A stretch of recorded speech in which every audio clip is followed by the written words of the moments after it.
سبحانك لا علم لنا إلا ما علمتنا إنك أنت العليم الحكيم وتب علينا إنك أنت التواب الرحيم وتقبل منا إنك أنت السميع العليم قال رب اشرح لي صدري ويسر لي أمري واحلل عقدة من لساني يفقهوا قولي نويت التعلم والتعليم والإفادة والاستفادة وتمسك لكتاب الله وسنة رسوله والدعاء إلى الهدى والدلالة على الخير ابتغاء مرضاته وقربه وثوابه سبحانه وتعالى قال المصنف رحمه الله تعالى ونفعني به وبعلومه ومدنا بأسرار الدارين آمين. Kita lanjutkan kajian kita pada kesempatan kali ini. Dan sekarang yang akan kita bahas sesuai dengan permintaan pada pertemuan yang sebelumnya, bahwa yang kita bahas bukan hanya materi fikih nikah, tapi kita isi juga dengan materi yang lain. Di sini akan saya kaji kitab yang berjudul Adatus Salaf Ali Ba'alawi, kebiasaan orang salaf, ulama salaf dari keluarga Ba'alawi. Ba'alawi itu ya keluarga sadah, habaib-habaib, kebiasaan-kebiasaan yang baik. Di sini kebiasaannya. Salah satu isi dari kitab ini, di antara isinya, pertama dibuka dengan 10 wasiat di dalam mendidik anak. Ini juga sebagai bekal hidup berumah tangga. Kemudian ada 10 wasiat di dalam mengajar dan belajar. Ada 10 wasiat di dalam membersihkan hati. Ada 11 kebiasaan dari Ba'alawi di dalam mendidik anaknya. Ada 17 kebiasaan dari keluarga Ba'alawi di dalam mengajar atau belajar. Ada juga nanti dijelaskan kebiasaan sehari-hari dari bangun tidur sampai tidur lagi, itu apa saja kebiasaannya. Kemudian nanti juga dijelaskan mana tadi, termasuk wirid-wiridnya yang dibaca apa, kebiasaan orang-orang soleh itu apa saja. Termasuk juga nanti akan dijelaskan bagaimana mereka berobat, caranya bagaimana, itu akan nanti dijelaskan. Ada juga nanti bagaimana mereka bermasyarakat. Ini kebiasaan-kebiasaan baik yang perlu untuk kita tiru. Kemudian juga nanti akan dijelaskan bagaimana caranya mereka memakai pakaian dan berhias. Itu bagaimana caranya. Ini juga penting, terutama bagi perempuan. Kemudian juga akan dijelaskan kebiasaan mereka pada saat bepergian, apa saja yang dilakukan, apakah bawa ini dan bawa itu, nanti akan dijelaskan semuanya. Dan masih banyak penjelasan-penjelasan yang lain, terutama misalnya di sini kebiasaan tahunan, semisal ada acara pada bulan Ramadan atau kebiasaan khusus pada hari Jumat. Insyaallah nanti akan kita jelaskan di dalam pertemuan untuk mengkaji kitab Adatus Salaf Ali Ba'alawi yang dikarang oleh Al-Habib Muhammad Abdullah bin Muhammad Al-Haddar. Kenapa kita harus mengkaji kitab ini? Ada satu pertanyaan yang ingin saya ajukan. Kalau misalnya kita ingin jadi orang kaya, yang kita contoh itu siapa? Orang kaya. Orang kaya kan? Ya. Kalau kita ingin jadi orang pinter, yang kita contoh siapa? Orang pinter. Kalau kita ingin jadi orang sukses, yang kita contoh siapa? Orang sukses. Makanya kenapa di keluarga Ali Ba'alawi, keluarga para habaib yang ada di Tarim sana, kok banyak yang sukses-sukses, artinya banyak jadi yang soleh-solehah? Ya karena mereka punya kebiasaan yang baik yang bisa untuk kita tiru, sehingga kita pun bisa menjadi sama seperti mereka. Karenanya kita kalau pengen jadi orang soleh, ya niru kebiasaannya orang soleh. Kita pengen menjadi orang yang baik, ya meniru kebiasaannya orang baik. Kitab ini dibuka dengan 10 wasiat dalam pendidikan, atau lebih tepatnya mendidik anak. Yang pertama, wasiat pertama, al-wasayal ashru fit tarbiyah, muktabasatun min adatis salaf Ali Ba'alawi radhiyallahu anhum. Al-wasiatul ula, wasiat yang pertama, talqinut tifli fi bidayati nutqihi, mengajari anak mentalkin, tahu mentalkin?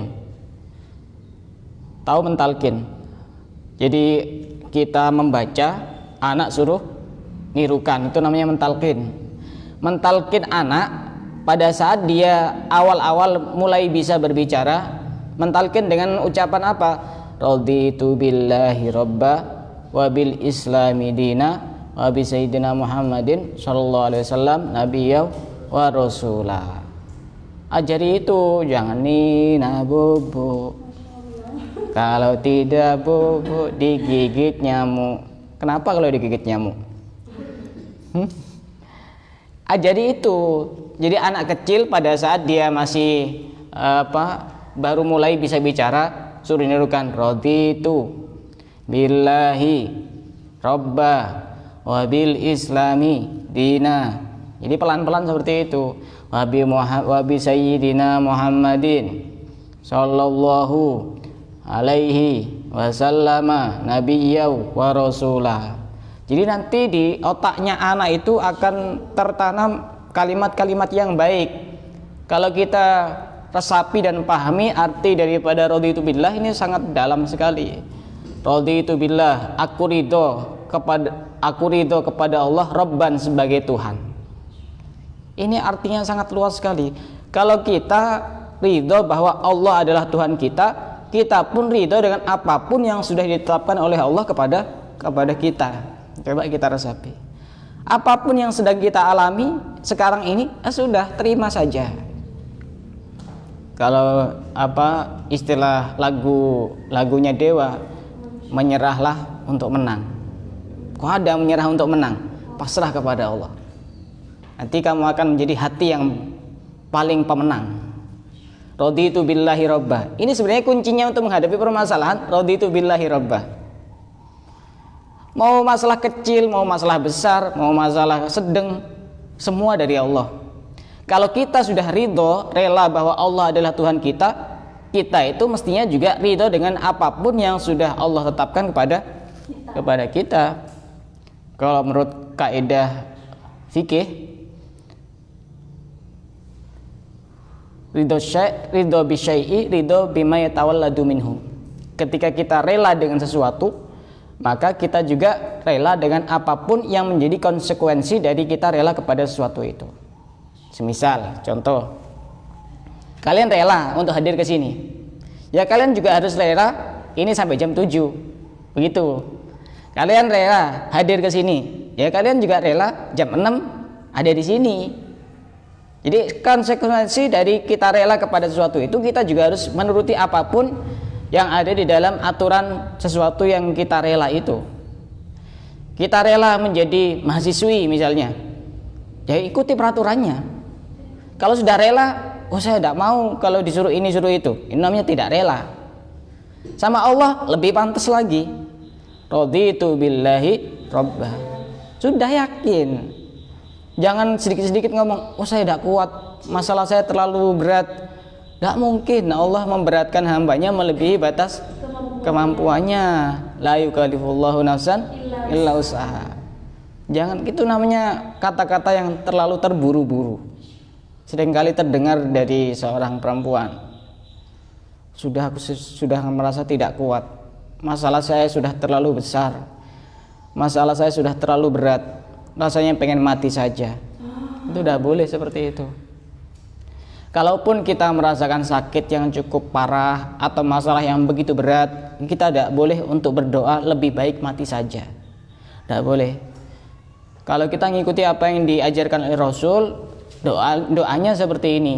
Ya Allah, jika mati lebih baik, maka aku minta mati. Jika hidup lebih baik, aku minta hidup. Ini semuanya dipasrahkan kepada Allah. Kalau kita ngomong lebih baik aku mati saja, iya kalau matimu lebih baik. Kalau matimu tidak lebih baik gimana? Kalau misalnya tambah parah setelah kematian, ini kan bahaya.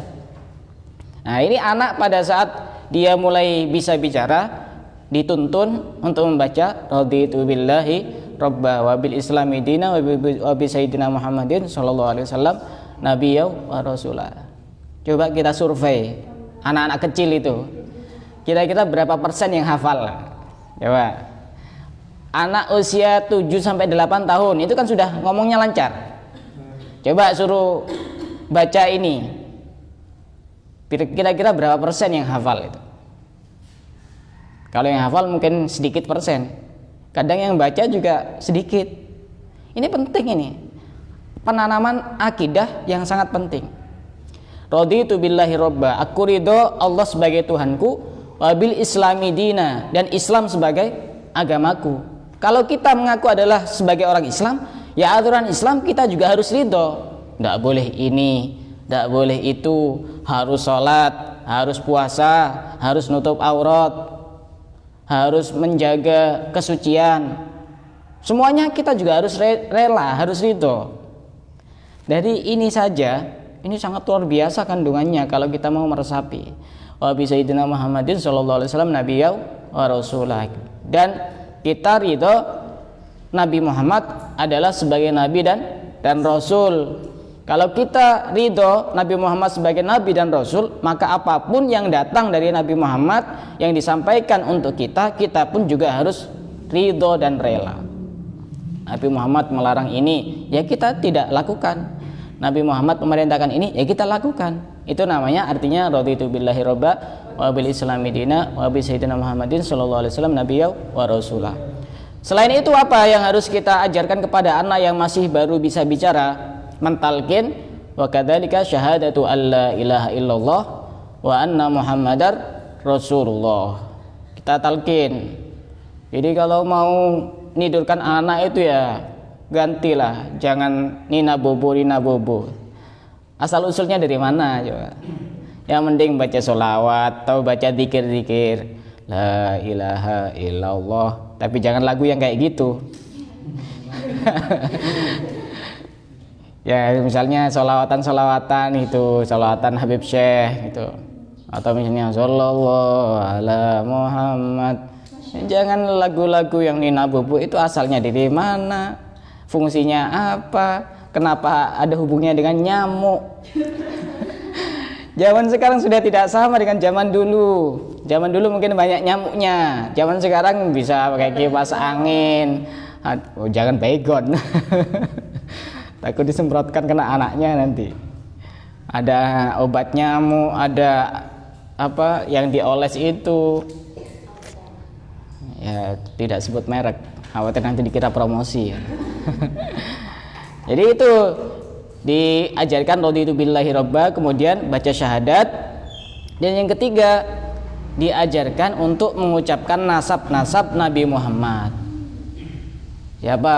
Muhammad bin Abdullah bin Abdul Muthalib bin Hashim bin Abdi Manaf sampai seterusnya. Anak-anak kita itu, anak-anak orang 2021 lebih hafal anaknya artis dibanding nasabnya Nabi. Misalnya disebut artis siapa, itu anaknya siapa? Oh itu anaknya artis itu yang terkenal itu. Coba tanya anaknya Nabi ada berapa, namanya siapa? Masih mikir, tidak ada di dalam rekaman otaknya anaknya Nabi. Ini 3 hal yang sangat penting pada saat anak baru bisa bicara. 3 hal itu, raditu billahi robba, baca syahadat, kemudian ditalkin untuk membaca nasab Rasulullah. Ya kalau misalnya orang tuanya tidak bisa, di YouTube banyak lagu-lagu itu, lagu-lagu yang menceritakan nasab Rasulullah. Zaman sekarang itu mudah sekali. Kalau orang tuanya memang benar-benar awam, tidak bisa, ya setelkan MP3 yang isinya seperti itu.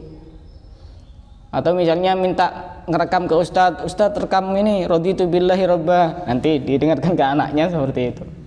Kenapa? Daripada tidak sama sekali. Itu wasiat pertama. Wasiat kedua, al-wasiyatu tsaniyatu munadatu kibaris sinni bil alfadil lati taliqu bihim misla ya ammi. Memanggil orang yang lebih tua dengan panggilan-panggilan yang layak. Di sini dicontohkan misalnya ya ammi, wahai pamanku. Artinya dengan panggilan yang layak. Misalnya yang lebih tua dipanggil Kak, Mbak, jangan langsung panggil namanya. Itu kalau tidak diajari dari kecil, kebiasaan seperti itu. Pokok lebih tua sedikit, lebih tua setengah tahun, setahun, suruh panggil Mas, Cak, Kak, Bang, begitu. Pilih panggilan-panggilan yang layak. Kalau lebih muda ya panggil Dek, Le ya, Ale ya. Apalagi panggilan-panggilan yang lain. Kakak, lebih muda. Manggil yang lebih muda. Apa ada panggilan-panggilan lain apa? Hah? Apa? Dedek. Oh, dedek itu kan kecil sekali itu. Artinya di usia sebegitu dia kan juga masih belum bisa mikir. Dia taunya nama orang, jadi manggilnya langsung namanya.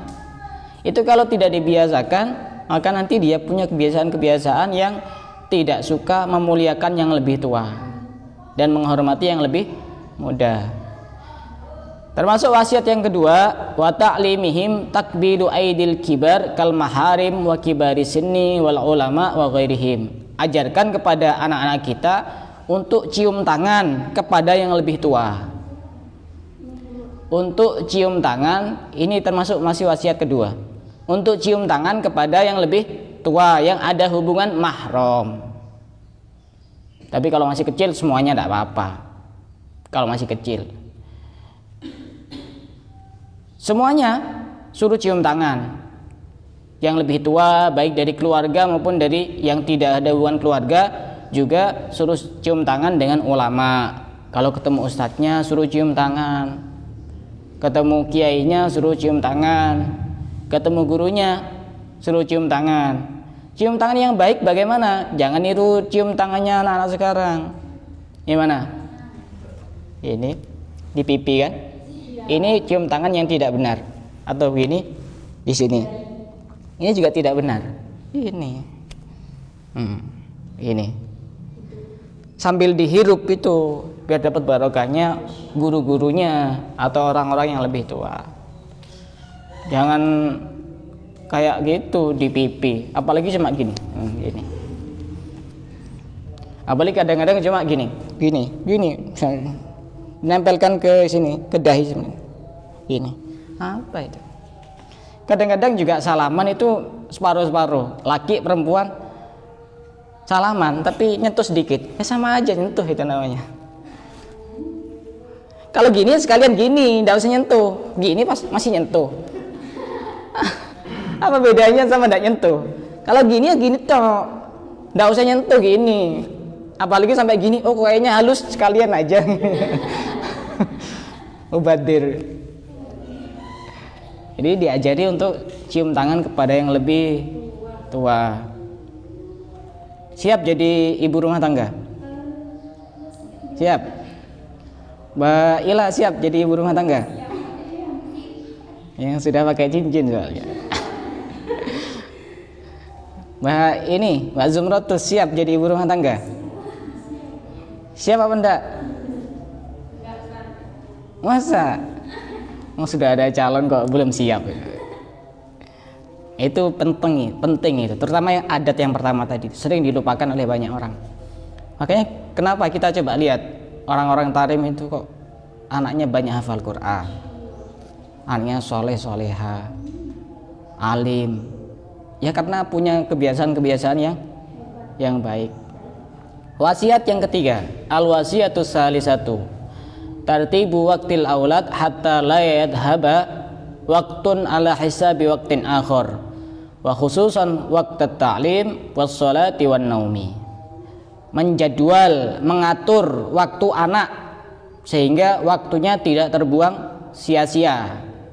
Khususnya 3 waktu ini. Waktu belajar, waktu sholat, waktu tidur. Jangan diganggu-gugat. Waktunya tidur suruh tidur. Nanti kalau udah tidur berarti mengganggu waktunya yang lain. Kan seperti itu. Kalau udah tidur, waktunya main mestinya jadi terbuang kan?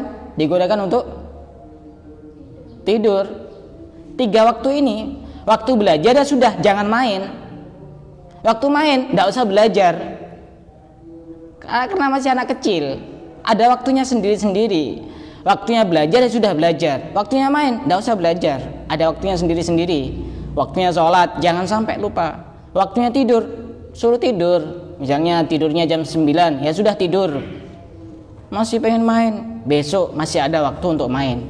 Karena nanti ketika ada waktu yang digunakan untuk tidak semestinya akan menyita waktu yang lain, mengorbankan waktu yang lain.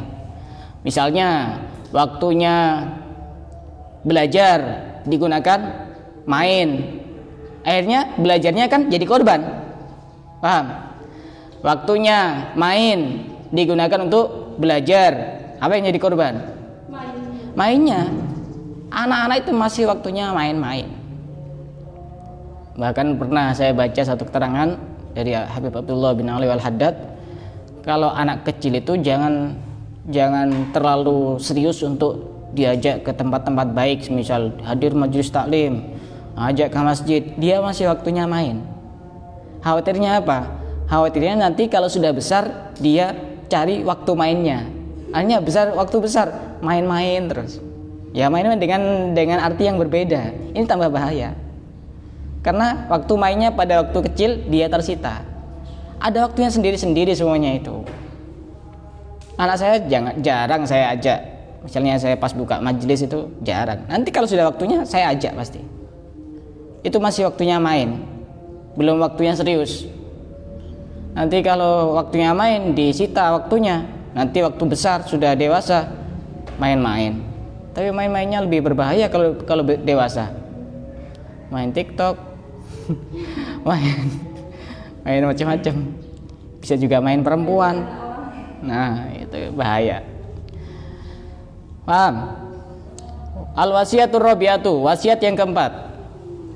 Akan saya selesaikan 10 wasiat ini. Azlul auladi anil aswaki wal amakinil amati illa idza kana bisuhbihi waliduhu aw muallimuhu aw man yanubu anhuma. Membatasi anak untuk pergi ke pasar atau tempat-tempat umum. Apa tempat-tempat umum contohnya? Masjid. Tempat-tempat umum semisal alun-alun, terminal, jalan raya, apalagi. Batasi anak-anak itu untuk pergi ke tempat-tempat itu, terutama pasar, kecuali didampingi orang tuanya, didampingi gurunya, atau didampingi orang yang memang bertugas untuk mengurusi anak itu.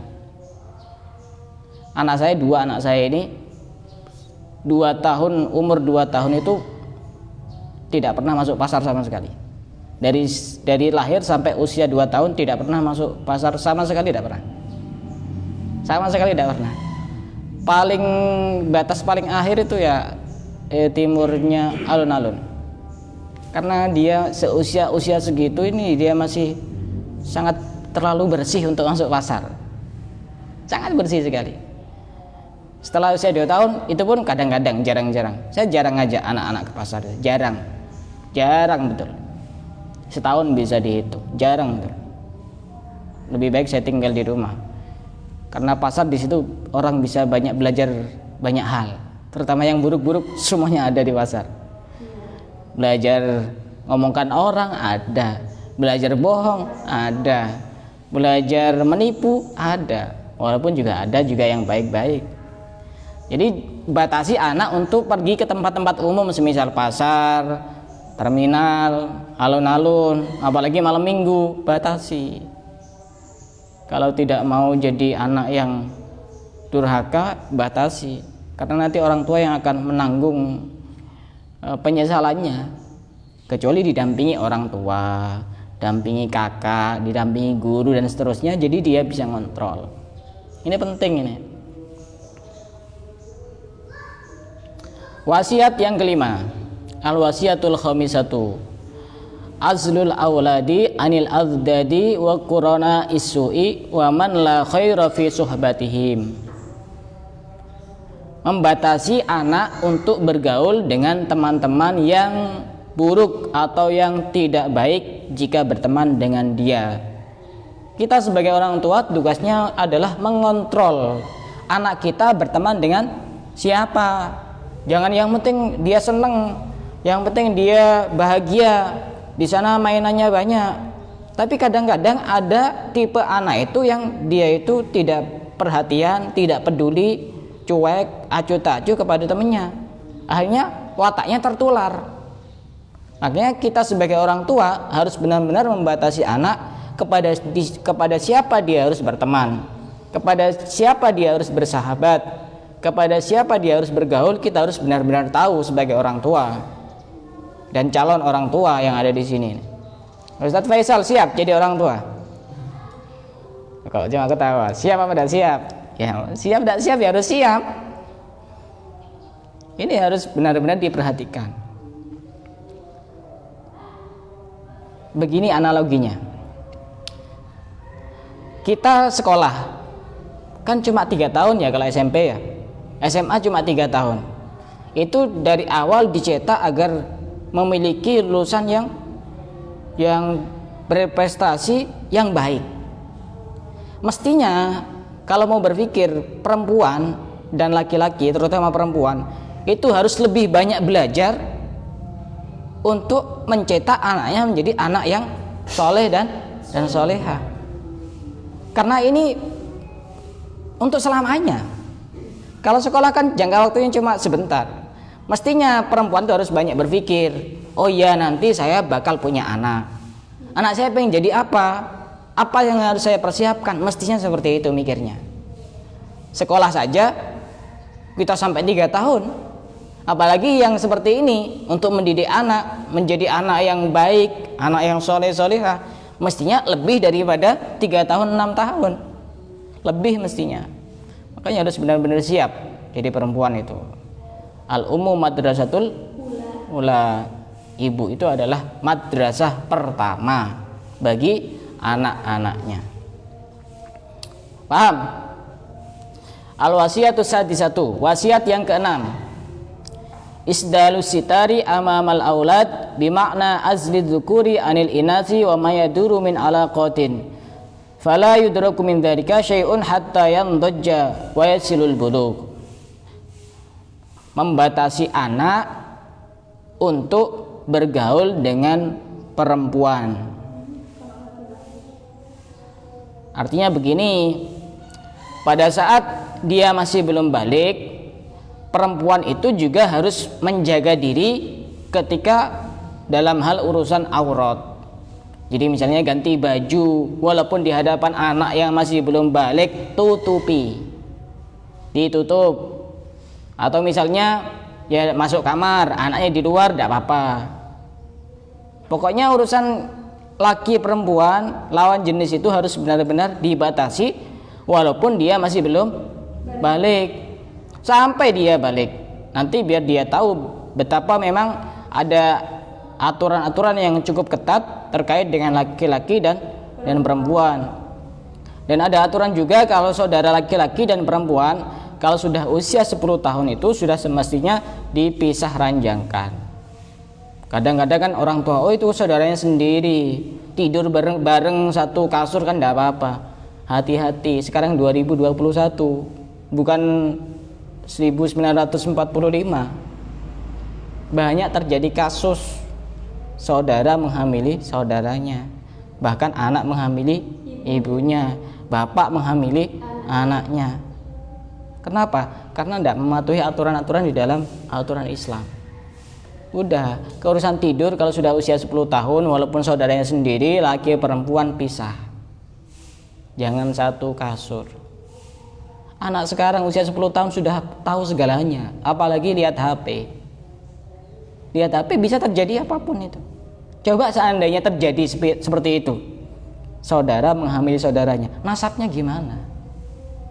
Otomatis dia nanti kalau punya anak, nasabnya kembali kepada ini dia itu. Sedangkan dia ini nasabnya rancu nanti. Jadi harus membatasi betul urusan laki-laki dan perempuan. Al-wasiyatus sabiatu, wasiat yang ketujuh, adamu khurujil banati minal baiti ba'dar taddal hijab illa li daruratin wa fi hadzal fatrati yatimu i'dahunna liyakun zaujatun wa ummahatun shalihatun wa murabbiyatun wa dzalika bi ta'limihinna ma yalzamu min dzalik. Kita harus benar-benar ketat. Kalau punya anak perempuan, jangan sampai keluar tanpa mengenakan hijab, jilbab, kerudung, kecuali karena darurat. Kita sudah tahu sendiri kalau masih usia setahun 2 tahun tidak apa-apa. Kalau sudah kelihatan agak sedikit ada kelihatan cantik-cantiknya, sudah pakaikan hijab. Nanti sebelum terlambat, baru setelah balik baru diajari hijab, tidak biasa, risih.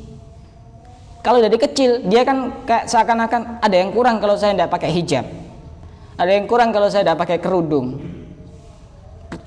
Biasakan anak perempuan kita ketika keluar tidak keluar kecuali setelah memakai hijab.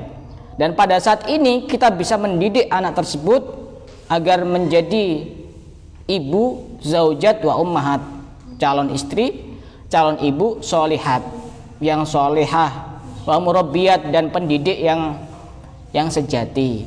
Karena dari awal sudah dididik dengan didikan yang begitu sangat ketat. Ada saatnya kita harus ketat. Orang tua sekarang anaknya yang sudah balik keluar berjilbab dibiarkan. Giliran sepedanya kepanasan dimasukkan ke dalam biar tidak kepanasan. Apakah tidak lebih panas anaknya terbakar api karena dia tidak berhijab? Orang tua sekarang mobilnya kepanasan dikasih itu apa? Mobil kan ada itunya, ada penutupnya itu kan ya, dari kain itu. Giliran anaknya keluar tanpa hijab dibiarkan. Apakah anaknya itu tidak lebih berharga daripada mobilnya? Mobil kepanasan paling tidak sampai rusak. Anaknya yang kebuka-buka itu, apa tidak khawatir kepanasan nanti di akhirat? Tanggung jawab siapa kalau bukan orang tua? Al-wasiyatus saminatu, wasiat yang ke-8. Iblaghut tifli inda bulughi bidzalika wa ma yatarattabu alaihi ba'dal bulughi minat takalif asyariyah wa la yu'akhkharu zawajuhu ba'da dzalik. Kalau anak itu sudah balik, harus benar-benar diajari apa saja yang wajib dilakukan baginya dari perintah-perintah agama Islam. Taklif, mukallaf itu apa? Mukallaf balik dan berakal. Balik itu sudah tahu caranya sholat. Jangan sampai usia 16 tahun tidak tahu caranya sholat. Balik itu mestinya sudah bisa sholat. Makanya Rasulullah itu memerintahkan anak pada usia 7 tahun, orang tua memerintahkan anaknya untuk sholat. Ini yang seringkali kadang tidak dipahami oleh sebagian orang. Kita merintahkan berarti dia sudah tahu caranya sholat. Berarti sebelum usia 7 tahun dia tahu caranya sholat. Walaupun cuma gerakan-gerakan, bacanya tidak lengkap, ya tidak apa-apa, karena memang masih belum balik, belum wajib. Coba misalnya usia 7 tahun orang tuanya, ayo sholat. Anaknya bingung, gimana ya caranya sholat? Orang tuanya dilihat juga ada sholat, di sekolahnya juga tidak diajari sholat, kan repot.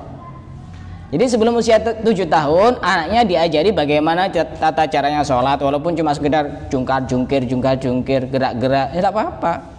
Hafalnya cuma Allahu Akbar sama Al-Fatihah, ya tidak apa-apa. Karena masih belum waktunya, belum wajib memang. Tapi kalau sudah balik, orang tua harus lebih ketat lagi. Waktunya sholat harus sholat, waktunya puasa ya puasa.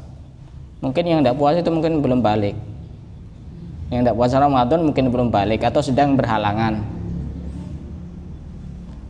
Yang orang-orang laki-laki yang dewasa itu mungkin lagi halangan, jadi tidak puasa. Atau mungkin juga merasa masih belum balik mungkin. Jadi kalau sudah balik itu harus lebih ketat lagi urusan aturan-aturan dan perintah-perintah di dalam syariat, di dalam agama Islam. Yang ke-9, al-wasiyatu tasiatu, ta'limul auladil iktisad fin nafaqah, mengajari anak untuk tidak boros, hemat dalam mengeluarkan uang, dalam mengeluarkan sesuatu untuk orang lain. Wat tazhidu fid dunya biman'ihim min madhahirit tarafi fiha, dan jangan ajari anak untuk tampil dengan kemewahan-kemewahan. Semisal ya, contoh ya, anak itu kan masih belum tahu, misalnya mau beli es krim ya, ada yang harganya 2.000, ada yang harganya 5.000, ada yang 10.000 kan ya. Ya kita ajari kalau beli es krim yang murah-murah saja, bukan karena orang tuanya tidak punya uang. Kasih penjelasan, kalau yang mahal-mahal nanti tidak bagus, masih bisa buat nabung, masih bisa buat beli pulpen, beli spidol, beli buku gambar. Jelaskan seperti itu. Anak kan masih belum tahu ini harganya berapa, uangnya harus dikeluarkan berapa. Jangan ajari mereka untuk hal-hal yang mewah-mewah. Pengennya yang bagus. Kalau anak itu pasti pengen yang bagus. Mainan, ya pengen yang besar. Mainan, pengen yang bagus. Kalau mainan cuma 2.000 kan gampang pretel itu. Tapi kita ajarkan kepada anak, jangan, tidak bagus kalau terlalu mahal. Nanti sebentar juga rusak. Itu tidak bagus. Jadi jangan ajari mereka dalam penampilan-penampilan yang bersifat mewah-mewah. Begitu juga wa kadzalikal qiyamu bi musa'adatihim bi ijadi sababin lil ma'isyati khususan ba'da zawaj. Orang tua juga harus membantu anak bagaimana anak bisa untuk menghidupi kehidupannya sendiri. Ya misalnya membantu gimana anak caranya bisa bekerja, terutama setelah menikah. Ini juga kewajiban orang tua. Kalau anak dibiarkan nganggur, tidak ada kegiatan, ini bahaya. Rata-rata anak-anak muda, terutama laki-laki yang tidak punya pekerjaan, tidak punya kegiatan, apa yang terjadi? Mabuk-mabukan. Kalau tidak percaya, lihat sendiri itu anak-anak muda yang tidak punya pekerjaan. Makanya lebih bagus itu punya pekerjaan, walaupun kuli bangunan atau kuli di pasar atau kerja di sawah, itu pasti menyita waktunya untuk melakukan hal-hal yang tidak baik, otomatis itu. Lebih baik banyak kesibukan. Tidak ada kesibukan itu bahaya. Setan bisa masuk kapan saja. Al-wasiyatul asyiratu. Wasiat yang ke-10. Takhsisu amalin min a'malil baiti likulli fardin minhum. Jadi kita ngasih tugas khusus kepada anak. Semisal urusan bersih-bersih, tugasnya ini si fulan, kamu bagian bersih-bersih, kamu bagian kora-kora, kamu bagian nyapu. Biar apa? Biar terbiasa dan mandiri. Kamu bagian belanja, gajabil agrod minasuk, bagian bawa barang-barang dari pasar. Kamu bagian wajal bilma, bawa air. Kamu bagian melayani tamu, kalau ada tamu buatkan kopi, buatkan teh, dan seterusnya. Itu biar terbiasa. Ketika kita mampu untuk menerapkan 10 wasiat tersebut, insya Allah anak kita benar-benar menjadi anak yang luar biasa dan tidak bisa diragukan lagi. Insya Allah juga dia nanti akan bisa bermanfaat untuk orang lain juga. Itu sedikit 10 wasiat terkait dengan mendidik anak, dan ini juga bisa dipraktekkan untuk orang lain juga. Cuma lebih mudah untuk dipraktekkan kepada anaknya. Misal kayak mentalkin tadi itu kan ya susah juga. Masa anaknya orang digendong, ayo tirukan tadi itu. Pas dilabrak sama orang tuanya, diajari apa itu? Kan mending lagu-lagu dangdut itu. Insya Allah akan kita lanjutkan pada pertemuan yang berikutnya. Al-wasayal asyru fit ta'lim, 10 wasiat di dalam belajar.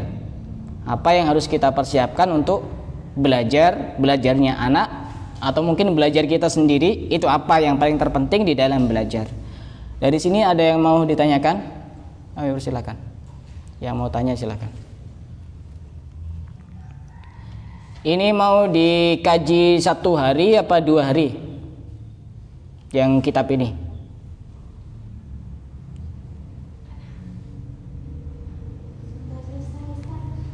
Oh iya, sampai selesai. 1 minggu itu kan ada 6 hari kan yang masuk kan. mau diatur berapa hari, yang fikih nikah berapa hari, yang ini berapa hari.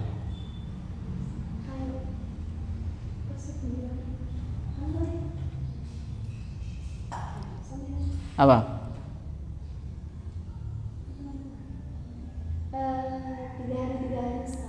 3 hari 3 hari. Ya. Berarti kalau 3 hari mending berurutan saja ya. Berarti misalnya yang kita pilih Sabtu, Ahad, Senin, gitu ya. Yang fikih nikah Selasa, Rabu, Kamis. Ya, kayak gitu. Setuju? Ya. Ada yang mau ditanyakan, silakan.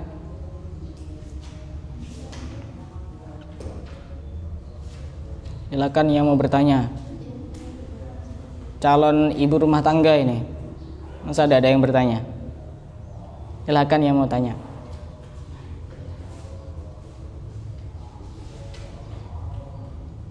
Jadi misalnya anak sudah terbiasa diajari nyapu, nanti kalau jadi anaknya mertua juga biasa nyapu-nyapu juga.